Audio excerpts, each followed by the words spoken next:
Bienvenue sur Africa 24 dans cette nouvelle édition du 12-15. Voici les titres de l'actualité. La rupture entre la CEDEAO et l'Alliance des États du Sahel est-elle irréversible? 6 mois de négociations, mais le Niger, le Burkina Faso et le Mali maintiennent leur départ. Le Niger, quant à lui, réaffirme son engagement à quitter la CEDEAO. Le Burundi en 2024 lutte toujours pour nourrir sa population. 50% d'autosuffisance alimentaire et des routes pavées limitées à 15%. Comment le pays compte-t-il relever ces défis? Élément de réponse dans ce journal. Et toute l'actualité des CAF Awards qui se sont tenus à Marrakech ce 16 décembre. Entre remise des trophées et moments forts de la cérémonie, notre journaliste sportif José Douglas nous fera le tour. Mais tout d'abord, malgré la fenêtre de négociation offerte par la CEDEAO jusqu'en juillet prochain, le Niger, le Burkina Faso et le Mali maintiennent leur départ. Dans un discours prononcé à la veille de la fête de l'indépendance à Niamey, le général Abdourahmane Tiani a souligné que cette décision marque une étape clé vers la souveraineté et le développement de ces nations. Pourtant, la CEDEAO garde espoir. 2 médiateurs, le président sénégalais Bassirou Diomaye Faye et son homologue togolais Faure Gnassingbé ont été désignés pour engager le dialogue. En attendant, l'Alliance des États du Sahel ouvre ses frontières aux ressortissants ouest-africains, promettant un partenariat apaisé. Le Burundi atteint seulement 50% d'autosuffisance alimentaire en 2024. Le pays continue de faire face à de gros défis avec seulement 15% de ses routes pavées. Les échanges commerciaux sont limités. L'agriculture peine à répondre aux besoins de la population. Pour améliorer la situation, le gouvernement cherche à investir davantage dans les infrastructures et à moderniser l'agriculture. Le point avec Philippe Akwa. Les infrastructures au Burundi restent insuffisantes, avec seulement 15% des routes pavées, selon le ministère burundais des infrastructures en 2024. Cette situation limite les échanges commerciaux et entraîne l'accès difficile au marché agricole, impactant fortement les revenus ruraux. Nous avons un réseau routier de 7000 km de routes nationales et routes provinciales. Alors, les investissements qui sont requis dans les 10 prochaines années sont de l'ordre d'1,5 milliard de dollars pour les routes. Et encore une fois, la question que nous avons posée, la problématique qu'on a posée auprès des investisseurs, c'est de dire, si on ne met pas son 1,5 milliard dans les routes, ce qu'on va perdre en termes de carburant qu'on utilise, si on dépense près de 30 millions de dollars juste pour la consommation de carburant. Le secteur agricole, qui emploie 80% de la population, souffre d'une faible mécanisation et de rendement limité. Selon le Programme alimentaire mondial, les chiffres de 2024 montre que la production agricole ne couvre que 50% des besoins alimentaires nationaux, aggravant l'insécurité alimentaire. L'agriculture burundaise constitue le noyau. Et d'ailleurs, le gouvernement du Burundi a décidé de mettre la priorité number one, le secteur agricole, parce que nous sommes convaincus que l'agriculture peut transformer la vie de la population et surtout tirer la croissance. Parce que nous avons en même temps compris que vous pouvez avoir le bon des mines, mais lorsque vous n'avez pas d'aliments, lorsque vous n'assurez pas la sécurité alimentaire, vous allez importer la nourriture. Pour surmonter ces défis, le Burundi doit renforcer ses investissements dans les infrastructures et moderniser l'agriculture. Le plan national de développement 2018-2027 prévoit des projets d'amélioration routière et de développement agricole, nécessitant des financements conséquents pour assurer une croissance durable. L'Afrique du Sud en tête des exportations de viande bovine. Entre janvier et septembre 2024, le pays a vu ses exportations de viande bondir de 25%, atteignant 136 millions de dollars. Ce succès intervient après des années difficiles marquées par la fièvre afteuse. Aujourd'hui, l'Afrique du Sud devient le leader du marché africain avec des exportations vers des pays comme la Chine, l'Égypte et le Moyen-Orient. Marie-Raphaël Atolo. Entre janvier et septembre 2024, les expéditions sud-africaines de viande bovine ont généré 136 millions de dollars, marquant une hausse de 25% par rapport aux recettes générées au cours de la même période en 2023. D'après Wandil Silobo, économiste en chef de la Chambre des entreprises agricoles d'Afrique du Sud, cette performance s'explique principalement par la relance en 2024 de l'appareil productif qui était touché depuis 2021 par des épizootistes de fièvre afteuse qui ont été déclarés dans 6 des 9 provinces du pays. En 2023, le secteur agricole sud-africain a exporté un record d'environ 13,2 milliards de dollars qui était en hausse de 3% par rapport à 2022. Et ces exportations se sont concentrées en Afrique, en Europe et dans une partie de l'Asie, avec tous les défis du marché international, notamment la montée du protectionnisme. Il est devenu fondamental de pouvoir regarder dans d'autres marchés. En 2022, 6 des 9 provinces d'Afrique du Sud ont signalé des foyers de fièvre afteuse. C'était la première fois dans l'histoire du pays que la maladie se propageait à une telle échelle.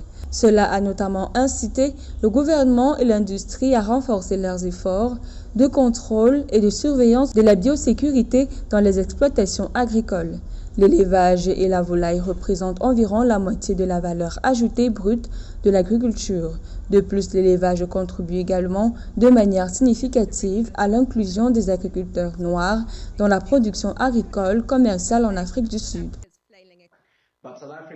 L'Afrique du Sud est considérée comme un pays possédant de fortes capacités en ce qui concerne la production agricole et nous sommes maintenant à même de bien gérer les infections agricoles, même si auparavant nous avions tout de même un certain contrôle. Toutefois, aujourd'hui, nous sommes plus aguerris.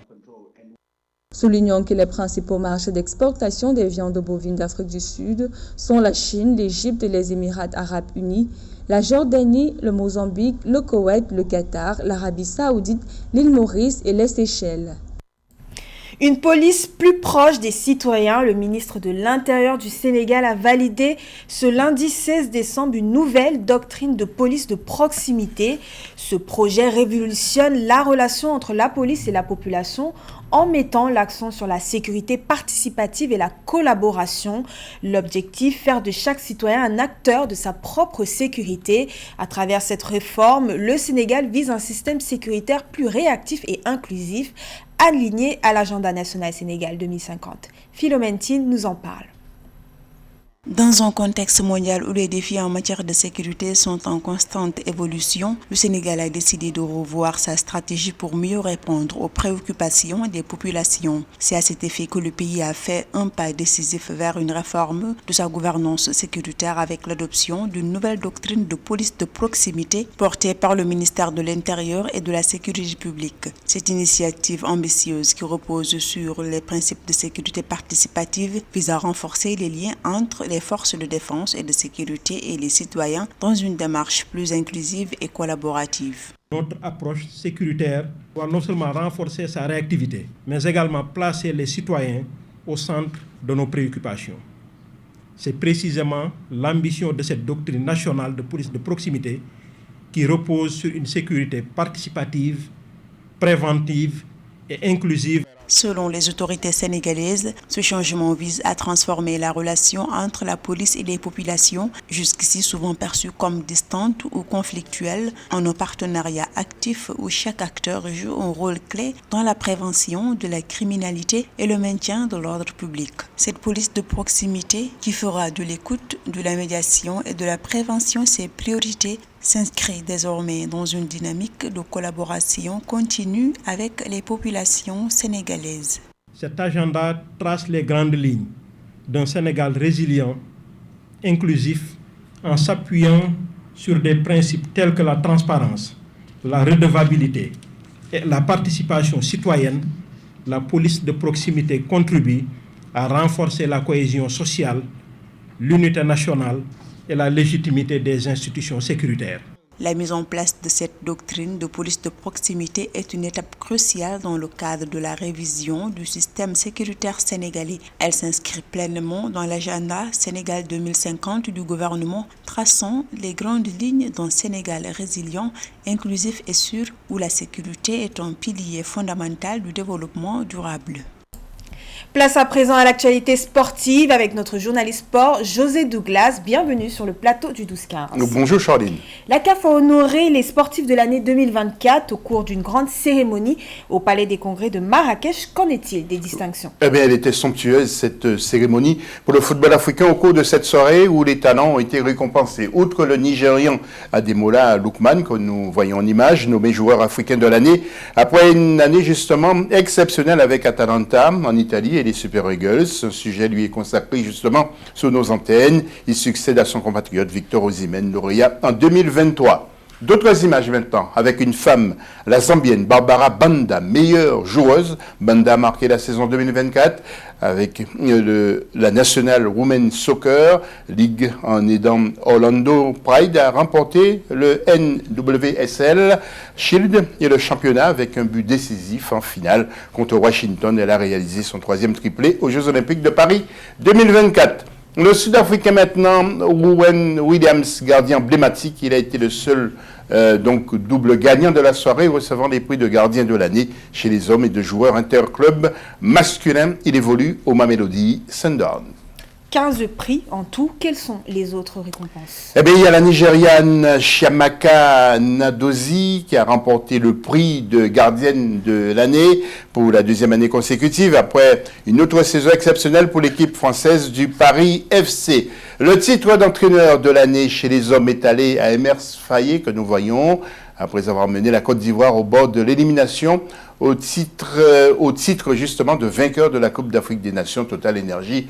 CAF. La Côte d'Ivoire, la sélection maintenant meilleure donc pour l'année et qui a remporté, vous le savez, la CAN, ou du moins je vous le rappelle, tandis que les Super Falcons du Nigeria ont été nommés équipe nationale féminine de l'année. 4e victoire réussie pour en Ligue des Champions, CAF Total Énergie, en 5 ans, qui leur a valu le titre de club de l'année chez les hommes. Et puis la technicienne marocaine Lamia Boumedi qui a été nommée plutôt entraîneur de l'année car elle a permis aux femmes du TP Mazembe de la RDC d'être au sommet en remportant donc la victoire de la Ligue féminine face à la SFAR en finale justement. Et puis il y a aussi les arbitres. Oui, il y a Moutaz Ibrahim de la Libye qui a été nommé arbitre de l'année chez les hommes. Et puis chez les femmes, Bouchra Karbouri du Maroc a été nommé arbitre de l'année. Donc voilà. Nous allons faire maintenant une synthèse sur la Coupe d'Afrique des clubs avec un repos bien mérité pour les joueurs. Oui, alors nous allons commencer, Charline, par la Ligue des Champions avec les tableaux. Pour le tableau A, Al Hilal est en tête avec 9 points devant le MC Alger, prochaine journée, le 3 janvier donc 2025. Pour le groupe B, le Fort du Rabat et ex-aequo en tête avec Mamelodi, 5 points. Pour le groupe C maintenant, Orlando Pirates, 5 points devant Al-Ahly, 4 points. Prochaine journée, donc le 3 janvier également. Et pour terminer avec la Ligue des Champions, groupe D, Tunis est seul en tête avec 7 points devant Pyramids, 4 points. Prochaine journée, donc je vous l'ai dit, le 3 janvier. Peut-être un mot également sur la Coupe de la Confédération. Oui, alors nous allons voir tableau par tableau avec le groupe A pour commencer. Et 3 équipes sont ex-aequo en tête.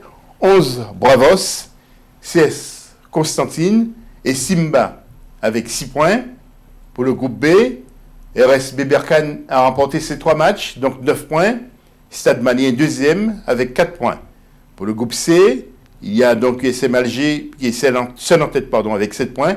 Devant la SEC d'Abidjan, 4 points. Et pour terminer, le groupe D avec Zamalek, qui conforte sa position, en tête avec 7 points, devant Black Bulls Maputo, 4 points. Et donc, prochaine journée, le 5 janvier, ils ont le temps donc de se reposer, Charline.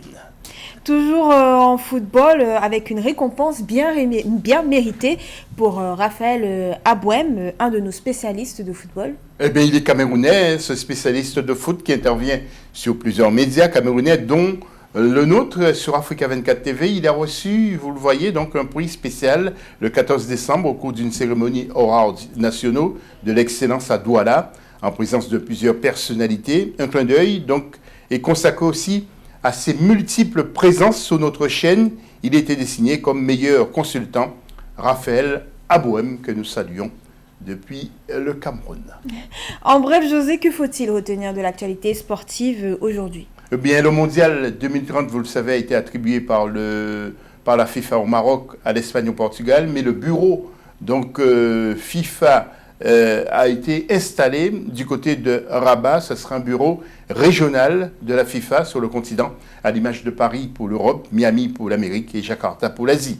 Et puis à noter que les éliminatoires du CHAN se poursuivent, second tour du 20 au 22 décembre. Ensuite, on jouera du 27 au 29 décembre 2024, le CHAN qui se déroulera au Kenya, en Ouganda et en Tanzanie du 1er au 28 février 2025 pour la 8e édition. Vous avez entendu sur notre antenne, le Kenya accuse un peu de retard. Voilà Charline, vous savez tout.